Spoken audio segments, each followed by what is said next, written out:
సుధారాణి, పాలేటి కృష్ణవేణి, మొత్తం 4-5 ఉన్నారు. ఇప్పుడు మీరు అడిగింది ఏంటంటే సుధారాణి, పెద్దిరెడ్డి సుధారాణి, అదేవిధంగా ఇవాళ కల్పన, కృష్ణవేణి, పాలేటి కృష్ణవేణి, ఈ ముగ్గురిని అరెస్ట్ చేశారు పోలీసులు. రజనీ గారి మీద దౌర్జన్యం. ఈ ముగ్గురిని కూడా ఆడ్ టైమ్స్లో అరెస్ట్ చేశారు. సుధారాణి అయితే 4 రోజులు they have not produced before the court. Police కస్టడీలో అట్టి పెట్టుకున్నారు. ఒక మహిళనే కాదు, చట్టం ప్రకారం, భారత రాజ్యాంగం ప్రకారం, క్రిమినల్ ప్రొసీజర్ ప్రకారం ఒక వ్యక్తిని అరెస్ట్ చేస్తే 24 గంటల లోపల కోర్టులో పెట్టాలి. 4-5 రోజులు కోర్టులో పెట్టలేదండి. పెట్టకపోయారు పో. ఆ మహిళను కొట్టారు. ఇదే విషయం నేను చెప్తుంది కాదు, డైరెక్ట్గా కోర్టులో ఆమె చెప్పింది రికార్డ్ అయింది. ఆమె నేరం చేసిందా చేయలేదా, కల్పన నేరం చేసిందా లేదా, కృష్ణవేణి నేరం చేసిందా చేయలేదా, అది డిసైడ్ చేయింది పోలీసు వారు కాదు, న్యాయస్థానాలు. ఆఫ్టర్ థరో ఎంక్వైరీ మీరు శిక్ష ఇచ్చేసి కొట్టేస్తే ఇది నాకు అర్థం కదా. అదేవిధంగా కృష్ణవేణిని హైదరాబాద్లో నుంచి తీసుకొచ్చి ఆయన ఎవరు పొన్నూరు మురళి అంట, దాచేపల్లి సిఐ, పొన్నూరు భాస్కర్, దాచేపల్లి సిఐ, రాత్రి 2:30 గంటలకు విచారిస్తాడు మహిళని. That is also against law. Even 3:30 తీసుకెళ్తారు. అంటే మహిళలకు రక్షణ లేదా? ఎవరి నుంచి రక్షణ లేదు? పోలీసు నుంచి రక్షణ లేదు. ఏంటిది? What is this? దీనికి సమాధానం పోలీసు వారు చెప్పొద్దా? వాళ్ళు చట్ట పరిధిలో పనిచేయవలసినటువంటి వ్యవస్థ తప్ప వాళ్ళ ఇష్టం కాదు. ఈ రకంగా ఇక్కడ కే వాసు అనే సిఐ కానీ, అక్కడ ఎవరో ఈయన సుబ్బనాయుడు అనే ఆయన కానీ, అక్కడ భాస్కర్ అనే ఆయన కానీ, ఇంకా చాలా మంది ఉన్నారు కొంతమంది.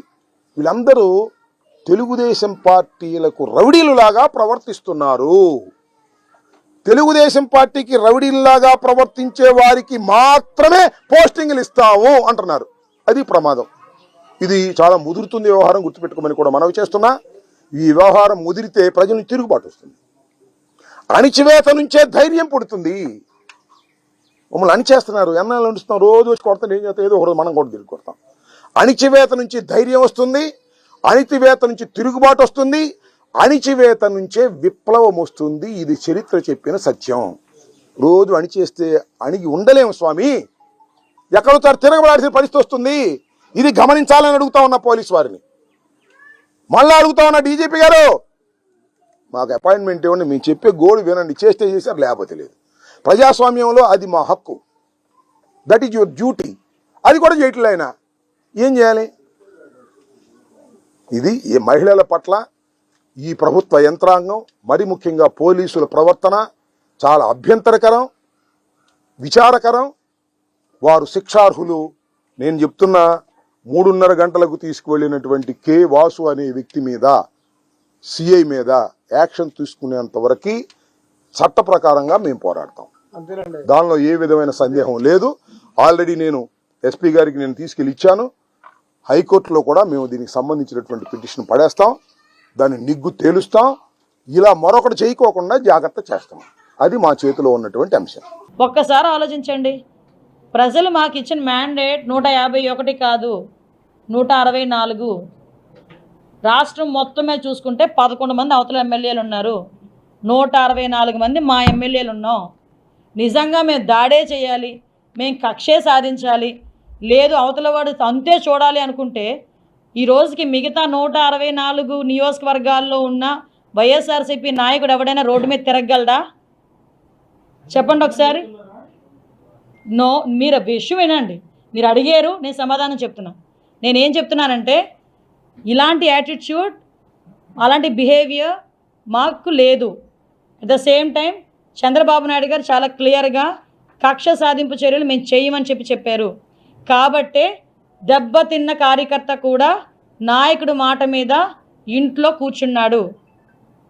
కానీ ఎవరైతే అన్యాయం చేశారో, అవినీతి చేశారో అలాంటి వాళ్ళని మాత్రం యాజ్ పర్ రూల్ వాళ్ళని పనిష్ చేస్తాం. ఓకే, మీరు ఇందాకన్నా దాడులు జరుగుతున్నాయని. దాడులే జరుగుతున్నాయో చేయించుకుంటున్నారో అది కూడా ఎంక్వైరీ వేస్తాం. నిజంగానే దాడి జరిగింది అనుకోండి, డెఫినెట్గా వాళ్ళ మీద చర్యలు తీసుకుంటాం. మా పార్టీ వాళ్ళనే చర్యలు తీసుకుంటాం. నేను ఇంకోటి కూడా చెప్పాను, గంజాయి విషయంలో మా పార్టీ వాడు ఫోన్ చేసినా మీరు రెస్పాండ్ అవ్వద్దని చెప్పాను నేను. మేడం బర్మాగ్రామ్ కాలనీలో టీడీపీ ఓటేసామని చెప్పి వాళ్ళని దాడి చేశారు, దాని మీద కేసు అయింది. పోలీసులు అసలు అది పొలిటికల్ కాదు అని చెప్పారు. ఆ కేసులో బాధితులు క్లియర్ గా చెప్తున్నారు, మమ్మల్ని టీడీపీ ఓటేసామనే కొట్టారండి. ఆ కేసు ఏమైనా జరుగుతుంది ఇప్పుడు? లేదమ్మా, వాళ్ళతో మాట్లాడతాను ఒకసారి డెఫినెట్గా. నేను చెప్తున్నాను కదా, పోలీసులు కూడా అందరూ కూడా ఫేవర్గా ఉన్నారని నేనేం చెప్పట్లేదు. అందరూ యాజ్ పర్ లా పనిచేస్తున్నారు, నేనేం మాట్లాడట్లేదు. వాళ్ళలోని కూడా మిక్సింగ్ ఉంది, డెఫినెట్గా ఉంది ఆ మిక్సింగ్.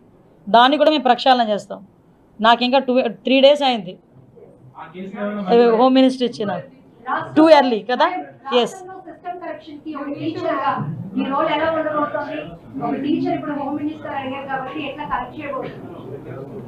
టీచర్కి ఎంత రైట్ ఉంటుందో పిల్లల్ని కరెక్ట్ చేయడానికి, యాజ్ ఏ హోమ్ మినిస్టర్గా నాకు అంతే రైట్ ఉంది కాబట్టి డెఫినెట్గా కరెక్షన్ చేస్తాం. మా మార్క్ అంటూ ఉంటుంది. శాంతి భద్రతల విషయంలో ఇప్పుడు బెత్తం పట్టుకోకూడదు, లాఠీ పట్టుకుంటే ఒప్పుకోరు కాబట్టి వద్దు, 2 వద్దు. నోటి మాట చాలబ్బా, పని చేయించుకోవచ్చు.